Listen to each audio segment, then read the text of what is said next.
Voltei! Ha! Voltei! Você já estava com saudade? Então vamos lá. Moçada, continuando então a segunda parte aí do pensamento do Aristóteles. Então a gente falou no último que o Aristóteles discordava do Platão. Por quê? Porque na visão do Platão, o conhecimento vai ser diferente. Então, como é que ele pensa? Ele pensa o conhecimento que vem de uma indução dos objetos sensíveis. A inteligência abstrai a essência, né? Que vem nesse pensamento dedutivo, particular para o geral, tá? Então, a indução, né? Vai fazer o contrário da dedução, mas você precisa ter uma base, então, que vai ser a sensibilidade. Suporte, então, para você produzir os conceitos que vão ser considerados universais, né? Então, veja lá, você vai ter conclusões científicas de âmbito aí universal. Então, o que acontece? Qual é a visão do Aristóteles? Primeiro, você tem que ter uma impressão, uma sensação. Dessa sensação, você abstrai a essência, o conhecimento que a gente vai considerar particular. E aí a gente faz uma indução. Por exemplo, o que é o pensamento indutivo? Por exemplo, se eu jogar uma pedra no lago, ela afunda. Se eu jogar outra, afunda também.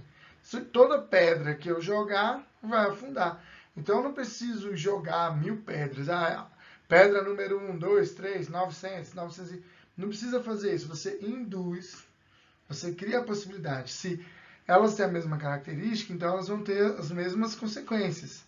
Então essa é a visão da indução. Então é essa a ideia que ele quer usar. A visão do Platão não, a visão dedutiva. Você viu nas ideias, você deduz e reproduz aqui no mundo sensível. Na visão do Aristóteles, não. Você consegue fazer a elaboração desses conceitos. Então é isso aí. E logo a interpretação. Então veja, Heráclito e Parmênides trouxeram uma visão totalmente diferente, tá?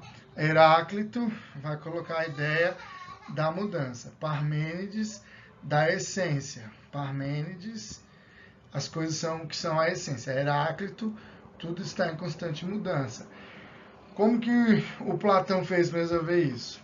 Dividiu em mundos. Um mundo da ideia corresponde ao Parmênides, é a essência. É aquilo que é fixo, eterno e tal. O Heráclito é um mundo sensível. As coisas mudam, estão em movimento e tal. E aí isso é imperfeito, o verdadeiro está lá na ideia. Então, essa foi a saída do Platão. Qual é a saída do Aristóteles? O que vai acontecer? Ó, ele vai colocar aqui, né? O ser é composto por dois princípios. Aqui está escrito dois, tá? Se tiver o videozinho tapando, está escrito dois. Dois princípios que explicam o devir. Devir já foi falado. Devir é o caminho, é a mudança, é o caminho natural, né? Então, semente, raiz, folha, planta, pá, fruta, esse é um caminho. Então, isso é o devir, tá? Qual é o que então que ele vai explicar o devir? Pelo conceito de ato e de potência. O ato é a manifestação atual do ser, ou seja, é aquilo que efetivamente é. O ato, é porque eu escrevi aqui, mas não deu. Ato é aquilo que é.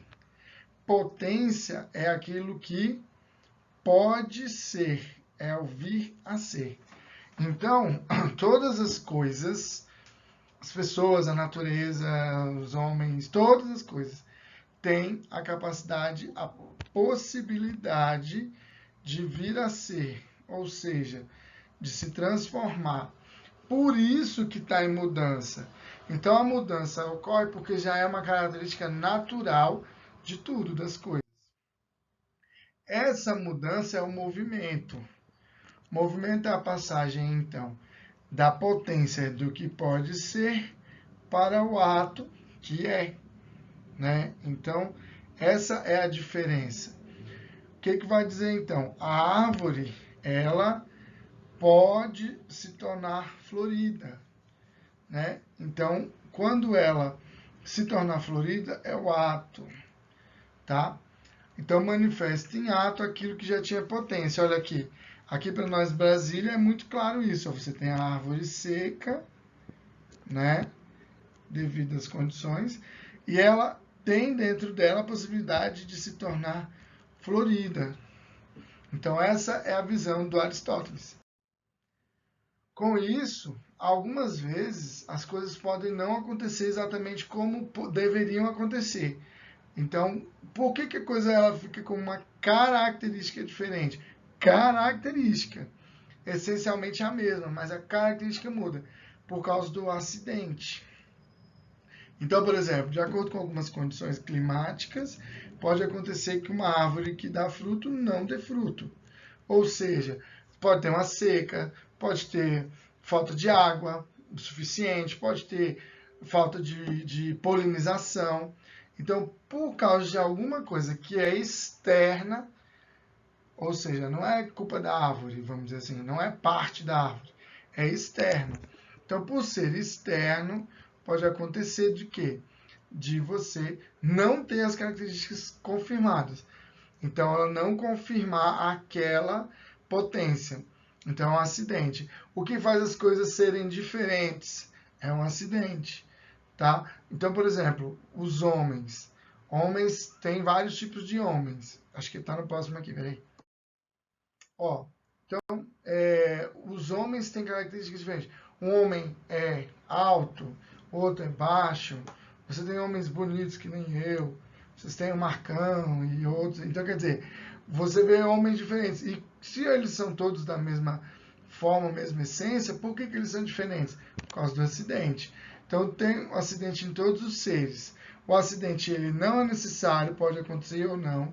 Ele não é essencial, não muda a essência do ser e pode ocorrer muitas vezes por causa de uma causalidade, uma coisa que a gente não espera, né? Uma coisa que acontece às vezes. Então é legal que você tenha essa visão, porque você entende por que as coisas são diferentes. Substância. Então, por exemplo, ele vai fundir, misturar a ideia de mundo das ideias e mundo sensível com essa ideia de substância. Então, a substância seria aquela parte essencial que forma as coisas, a parte essencial do ser. Então, ó, o que ele vai dizer?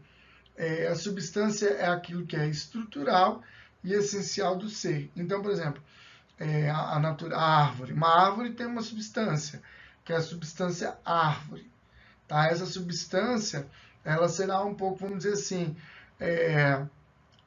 imperceptível, ela não é a árvore em si. Então, a característica da árvore está dentro da ideia de substância, mas ela define o que é a árvore. Então, precisa estar junto da árvore, mas não necessariamente tem que ser físico. Tá? Então, ele pensa, quando a gente entende, quando eu falo para você, por exemplo, casa, você entende. Agora, se eu falar lar, é diferente. Por quê? Porque a substância é diferente. Casa, tal, onde você tem uma casa, as pessoas moram na casa. Quando fala lar, não, lar é um lugar que você se sente bem, acolhido, protegido. Então a substância é diferente, o sentido é diferente de casa e lar, tá? Então é a mesma, a ideia que ele faz dizer que a substância é intimamente o ser, aquilo que o ser é puramente. Então, um exemplo aí, ó, a substância, homem, né? Características essenciais do homem, que tem todos os homens: racionalidade, linguagem, escultura. Então, os atributos para dizer que é homem. Agora, atributos acidentais que não estão na substância. Por exemplo, ser gordo, aí ó, alguém falou no Marcão aí, velho, ixi Maria, belo não é Marcão, não mudam a essência do homem. Você pode olhar e pensar que é coisa diferente, mas não é. Então, são as mesmas essências. Essas essências estão na substância. Mas as características são físicas. Então, essas características podem se alterar dependendo do acidente. Beleza? Então a gente para aqui e depois a gente volta para falar mais uma parte aí dessa metafísica do Aristóteles. Até já já.